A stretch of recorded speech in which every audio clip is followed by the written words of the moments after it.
warm welcome to Daily Dispatch, a show that gives you all the latest news and updates from the digital ecosystem. I'm Priya Sheth. Thank you very much for logging in. Time now to get you all the top news stories that we've been tracking for you this evening. Well, first up, Tata Digital has agreed to invest up to $75 million in fitness startup CureFit. Now, Mukesh Bansal, who is the co-founder and CEO of CureFit Healthcare, will continue as CEO and also take up an executive role at Tata Digital as president. Now, in May, Tata Digital had announced the purchase of a majority stake in online grocer BigBasket. Well, moving on to the second headline of the day, Stride Ventures has led a 25 crore rupee debt round in digital healthcare platform MediBuddy. The digital healthcare platform will utilize this funding in further strengthening its technology, operations, and marketing to move a step closer to its mission of providing high quality healthcare to a billion people. Now, Stride Ventures recently launched its second venture debt fund with a target corpus of over 1,000 crore rupees. Well, SBI has invested an undisclosed amount in Bengaluru-based digital payments firm Cashfree. Now, the company plans to utilize these funds to focus on customer experience and product innovation. Now, do remember that Cashfree had raised about $35 million in a Series B funding round in November 2020. Well, moving on to the final headline of the day, direct-to-consumer home appliance brand Candies announced that it has raised about $3 million from various marquee family offices in Delhi. Now, Candies claims that it is on track to achieve a 200 crore rupee revenue this year, and it is already seeing sales of about 10 crore rupees on a monthly basis. It also has its own manufacturing facilities and is in final stages to manufacture a new product portfolio. Well, moving on to our second segment, I have with me someone who has been in news of late. I have with me Anirudh Damani from Artha Venture Fund. Thank you very much, Anirudh, for joining us today on the Daily Dispatch. I want to begin by asking you about the 220 crore rupee fund. It's your debut fund that you've raised. Tell us about the journey. How difficult or easy was it to raise this kind of money in this market? First of all, thank you, Priya, and thank you for inviting me to your show. Been a regular follower of the show. As far as the fundraise is concerned, I think this was one of the most difficult fundraisers I've ever done. I mean, I've been involved in many fundraisers as an angel investor, but this one was really difficult because we had two economic shocks in between. We had a couple of personal challenges with the founding fathers of the Artha Group, and I think overall but what was really heartening to see was that the way our LPs, the first cohort of LPs that I started with, that did the first close for us, they came back and doubled and tripled down on their investments in the fund. I mean, they invited friends, family. There's a lot of family offices that came in because of the references that were given by the early set of investors, and I think that really worked out for us in the end, because if you look at our overall LP pool, 90% of our investors are local. They're from India, and we've been able to raise 90% of our fund directly. So we not use any wealth managers or any kind of placement agents to put this fund together. Right. Tell us about what you're going to be looking at investing in terms of what sectors are important sectors for you that you will be looking at.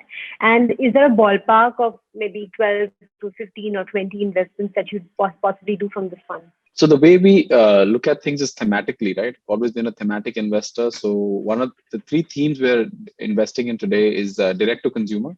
I think direct to consumer has a great potential, especially in a COVID or a post-COVID world where the offline distribution is completely, destroyed at this point, right? And it's limping back to normalcy. It takes some time.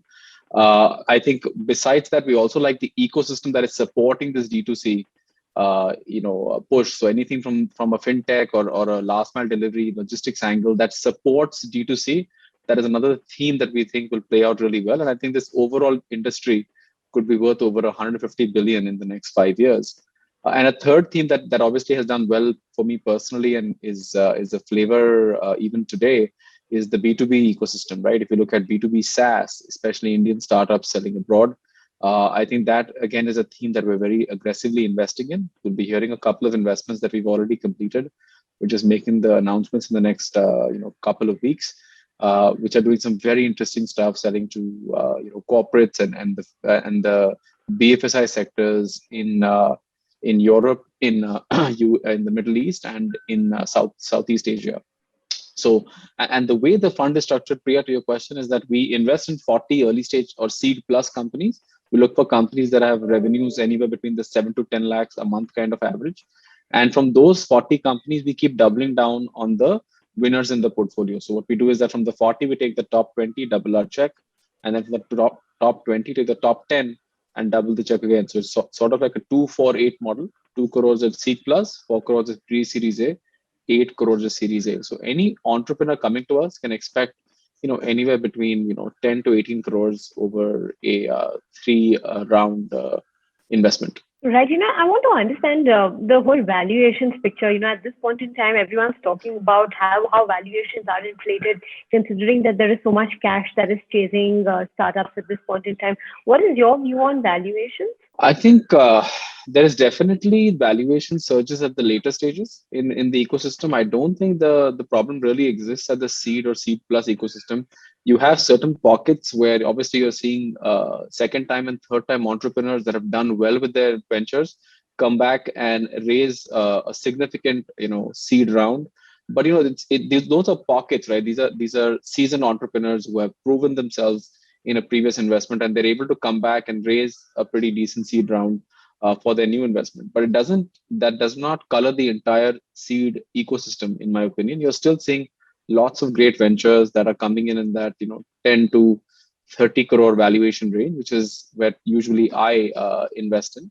And we've been very fortunate that that even the entrepreneurs that are starting out later in life, and I think that's something that we're seeing a lot, is that you're not seeing those 22-year-olds as much coming out. You're seeing people that are 27, 28, maybe even their 30s coming out being entrepreneurs. They're actually looking for the right set of investors, and valuation is not the criteria, right? And I think that's a very mature thing that's happening in the ecosystem, and I hope to continue backing such founders. When you look at the way forward, I want to understand whether you perhaps will look at raising a second set of follow-on kind of aspect to this fund, considering that there are lots of funds out there going and looking for follow-ons, considering that the pool of startups is so wide and the kind of options that are there are so wide. So would you be considering like a follow-on option in the near future? We've definitely discussed it, but I think for the first part, I think me and my team are going to take a couple of weeks to go and get some sleep, and then we'll come back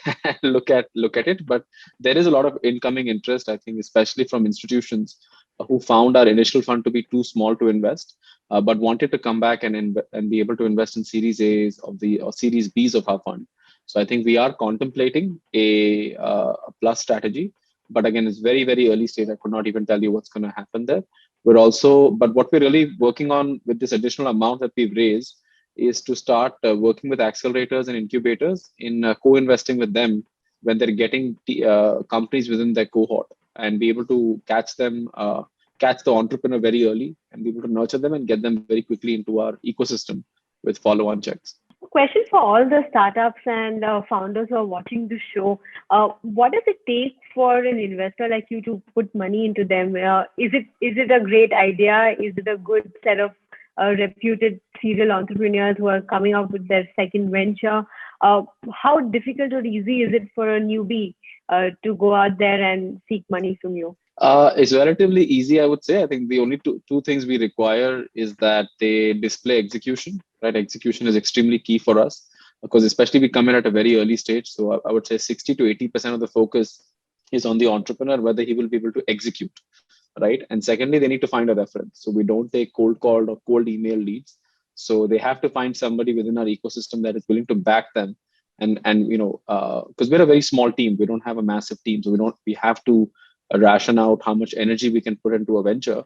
So what we've done is internally, we only take deals that are referred to us. And thankfully, we've got 12 deals that were referred to us, which we've closed.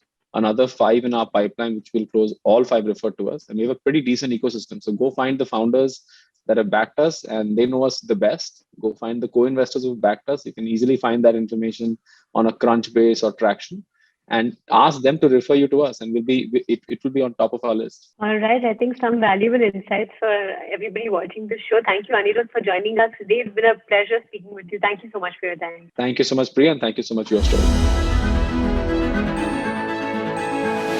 Well, it's time now to wrap up this edition of the Daily Dispatch. I'll catch you tomorrow at 5 p.m. Goodbye and have a lovely day.